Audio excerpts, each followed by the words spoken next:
La Dordogne continue à se déconfiner et prépare activement l'été. Le Périgord, célèbre pour ses châteaux, ses paysages, son art de vivre et sa gastronomie, veut s'afficher comme une destination refuge pour les touristes français.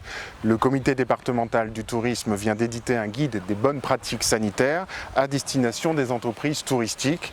Chaque camping, gîte, hôtel ou maison d'hôte y trouvera des conseils pratiques pour améliorer sa sécurité sanitaire, que ce soit dans les hébergements, les espaces de vie commune, la piscine, le restaurant ou le snack.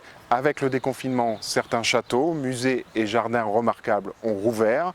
D'autres sites majeurs comme Lascaux, les châteaux de Biron ou de Bourdeil restent fermés au public dans l'attente des nouvelles mesures de déconfinement que le gouvernement doit annoncer ce jeudi 28 mai. Du côté des grands rendez-vous de l'été, les annulations continuent à pleuvoir. Prévu le 27 juin, le Salon du Livre de Lanouaille, en Périgord vert, n'accueillera pas cette année ses écrivains stars de l'édition. Le Festival des Jeux du Théâtre de Sarlat, qui devait se tenir du 18 juillet au 3 août, n'aura pas lieu. C'est la première annulation en 68 années d'existence. La 25e fête du couteau de Nontron, qui célèbre le savoir-faire des artisans d'art, vient elle aussi d'être annulée. Elle devait se tenir les 8 et 9 août. Parmi les grands événements qui rythment traditionnellement l'été, seul le Festival de musique classique du Périgord noir compte se maintenir fin août. Côté politique, 456 communes sur les 505 que compte le département de la Dordogne ont commencé à installer leur conseil municipal.